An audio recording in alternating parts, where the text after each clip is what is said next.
नमस्कार, मैं रूपा रजक सदीनामा की ओर से आ गई हूँ लेकर दिनांक 1 जून 2022 का संपादकीय, जिसका शीर्षक है हरावल के दास्ते युद्ध साहित्य और चारण, जिसे लिखा है हमारे संपादक महोदय जितेंद्र जीतांशु ने। सेना के सबसे आगे का भाग हरावल कहते हैं। साहित्य में जाति की चर्चा प्रचलित रही है। इसको लेकर कई युद्ध भी हुए हैं, दलित जाति, हूण जाति आदि। इसी तरह चारण भी एक जाति है। इस जाति का इतिहास अत्यंत प्राचीन है। चारण का सही अर्थ है युद्ध प्रेमी। साहित्य के इन चारणों का महत्वपूर्ण स्थान है। जॉर्ज ग्रियर्सन ने तो प्रारंभिक काल को चारण काल की संज्ञा दी है। और जानते हैं इस संबंध में आगे क्या कहते हैं हमारे संपादक महोदय। हरावल सेना का सबसे आगे का भाग होता है। चारण एक जाति है जो सिंध, राजस्थान और गुजरात की फौजों के हरावल में थी। इस जाति का इतिहास अत्यंत ही प्राचीन है। आने वाली पीढ़ियों के लिए ये विश्वास करना मुश्किल होगा कि कभी ऐसे स्त्री पुरुष भी थे जो छोटी सी अनबन बात के धनी पलक झपकते ही अपने शरीर के टुकड़े टुकड़े कर देते थे। खून की नदियाँ बहाने वाले और दृश्य देखने वाला अपनी होश खो बैठता। चारण जाति अब भी गुजरात, राजस्थान और मध्य प्रदेश में विद्यमान है, परंतु बेहद छोटी होने के कारण ज़्यादातर भारतीय इससे अनभिज्ञ हैं। किसी भी चारण को पहचानना बेहद आसान है। ये बेहद धीर, गंभीर और शुद्ध बोलने वाले होते हैं। इनकी भाषा का स्तर बेहद ऊंचा होता है और बोलने का तरीका बेहद शिष्ट होता है। ये आम बोलचाल और पहनावे को लेकर सतर्क रहते हैं। ये बेहद शिक्षित होते हैं, सभी जातियों को सम्मान देते हैं। ये गुण ना दिखे और कोई आपको चारण बताता है तो समझ लीजिए वो झूठ बोल रहा है और व्यर्थ ही बड़ा बनने का प्रयास कर रहा है। घटते संस्कारों, पाश्चात्यकरण और अंतर्जातीय विवाहों के कारण चारण जाति भी तीव्रता से विलुप्त हो जा रही है। दूसरी बड़ी जातियों की ईर्ष्या के चलते इनको नीचा दिखाने की पुरजोर कोशिशें हुई, पर जैसा कि कभी महान साहित्यकार रविंद्रनाथ ठाकुर ने कहा कि कौन उस इतिहास को मिटा सकता है जो चारणों ने अपने खून से लिखा है। इनका इतिहास मिटाया नहीं जा सकता और ख़ासकर पश्चिमी विद्वानों ने उसे ढूंढ निकाला। यहाँ तक कि आधुनिक हिंदी भाषा के प्रारंभिक काल को अंग्रेज भाषा विज्ञानी सर जॉर्ज ग्रियर्सन ने चारण काल कहा, क्योंकि प्रारंभ में चारणों ने ही भाषा में साहित्य का विकास किया। ग्रियर्सन ने ही सर्वप्रथम भारत की सभी भाषाओं का सर्वेक्षण किया था। हिंदी, जो कि दरअसल अवधी, अपभ्रंश, पाली, प्राकृत, उर्दू, संस्कृत, हिंदुस्तानी, जी हाँ, ये सभी एक भाषा है।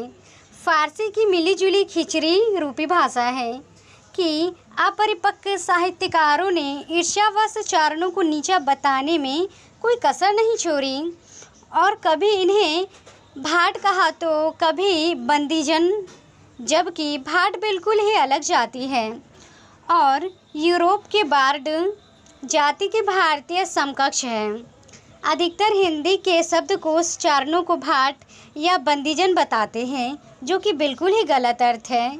सिर्फ राजस्थानी भाषा का शब्दकोश ही इसका सही अर्थ बताता है, जो कि राजस्थान में पाई जाने वाली एक विशिष्ट जाति है।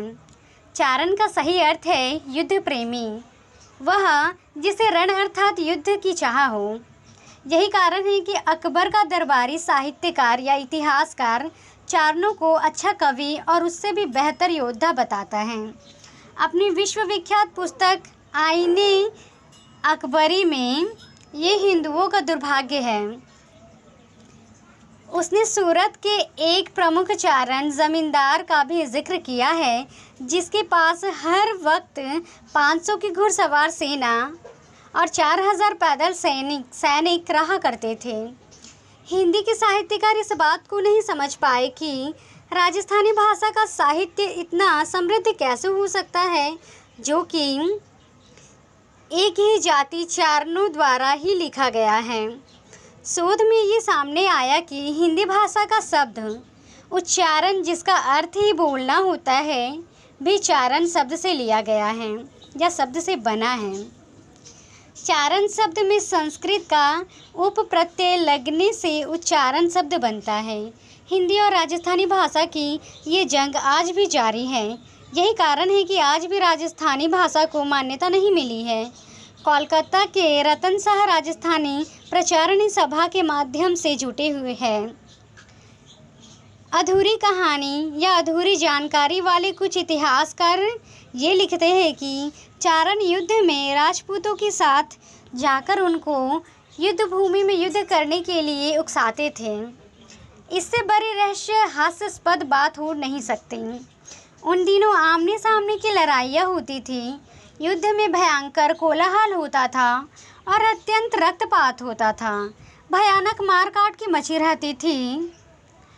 उकसाना तो दूर की बात करना भी बेहद मुश्किल था। सिर्फ कुछ निश्चित इशारे होते थे जिनके युद्ध में निर्देश दिए जाते थे। ऐसी स्थिति में उकसाना संभव ही नहीं है। दरअसल होता ये था कि चारण युद्ध स्थल पर युद्ध से ठीक पहले देवियों की स्तुति करके सभी योद्धाओं को उनके पूर्वजों की वीरता याद दिलाते। डिंगल भाषा में काव्य पाठ, दोहो और भाषण इत्यादि के द्वारा उन्हें बताते कि कैसे ये एक इतिहास लिखने की घड़ी है और धर्म की रक्षा एक योद्धा का कर्तव्य है। युद्ध की प्रेरणा देते और फिर युद्ध में उन्हीं के साथ लड़ते थे और इनका भयंकर युद्ध करते थे कि साथी योद्धाओं को भी प्रेरणा मिले। आदर्श प्रस्तुत करते वीरता, ताकि दूसरे अनुसरण न कर सके या कर सकें। जो चारण हरावल युद्ध के बाद भी किसी प्रकार जीवित रह जाते, वो वापस आकर अपने साथी योद्धाओं पर कवित्व लिखते और इस प्रकार युद्ध इतिहास की रचना की जाती है। आज ज़रूरत है कि हम इनके इतिहास को पढ़ें और संग्रहालय बनाएं। आमीन। तो ये था दोस्तों हमारा आज का संपादकीय। कल फिर लौटेंगे एक नए विषय, एक नए संपादकीय के साथ। तब तक के लिए नमस्कार।